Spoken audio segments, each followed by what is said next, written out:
Que la nostra llengua, el valencià, està condemnat a desaparèixer és una evidència que pocs poden negar.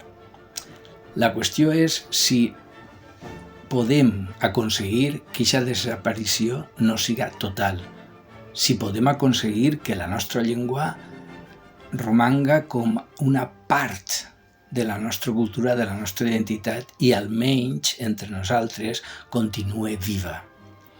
El fracàs de l'esperanto com a llengua de comunicació universal en el seu moment obrí les portes a que l'anglès se convertirà en la llengua per excel·lència de comunicació. Si això unit a totes les circumstàncies econòmiques i culturals i d'aculturació, pues està clar que l'anglès és imparable. Però què està passant en aquests moments ací al nostre poble concretament? Bé, la immigració és un element que està ajudant a aquesta desaparició. Però cal tindre en compte que en el passat no fou així.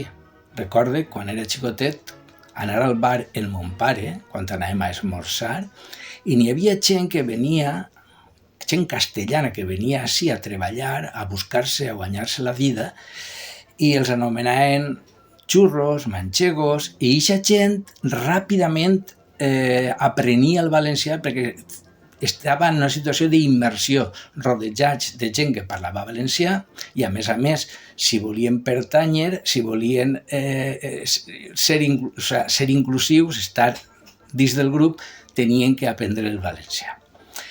És evident que les coses avui han canviat moltíssim.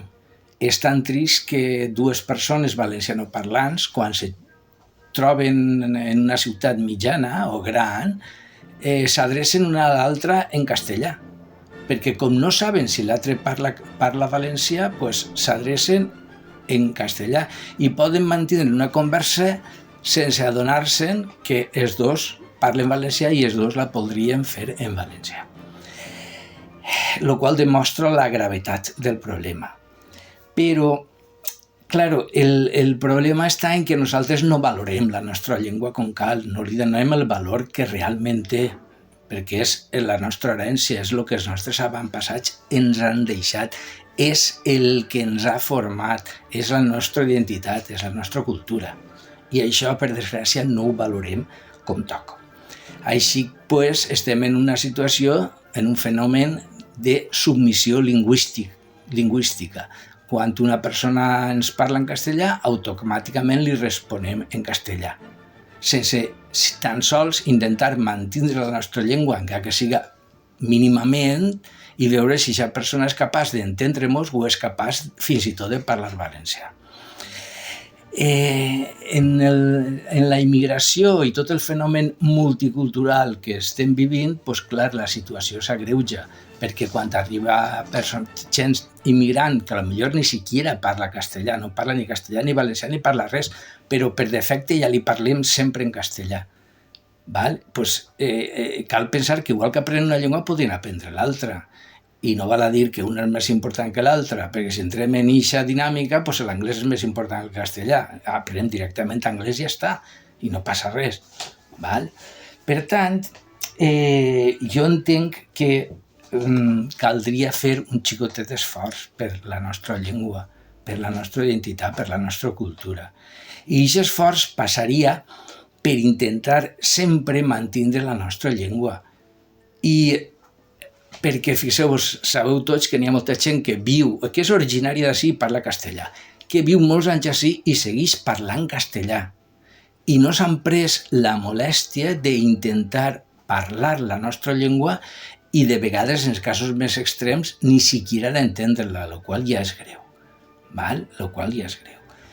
Per tant, jo us anime a que intentem mantenir la nostra llengua. Em va passar una situació curiosa en la sanitat.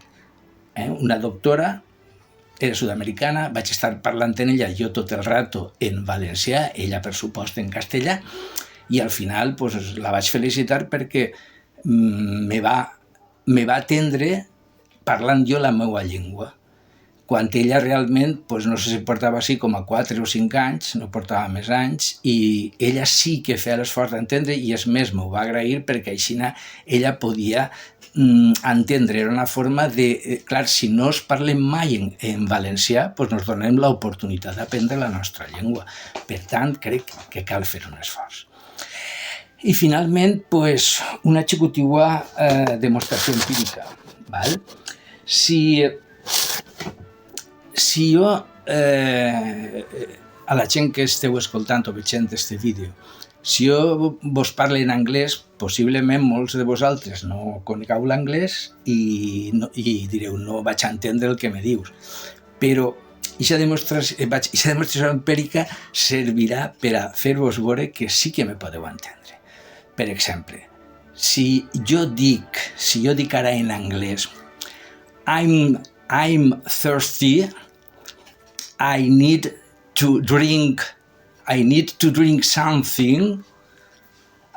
Can I have a beer, please? Crec que més o menys m'heu entès. Penseu-ho. Crec que sí. Fem una altra prova empírica ara en francès. Demain, j'aimerais aller à la montagne, mais je ne sais pas si c'est possible parce que peut-être il pleuvra. Suposa que també pràcticament ho heu entès. I que consta que no he utilitzat massa el llenguatge corporal, perquè si l'utilitzem és facilíssim. Per tant, us anime a que feu un xicotiu esforç per la nostra llengua, per la nostra cultura i per la nostra identitat. Gràcies per fer-ho.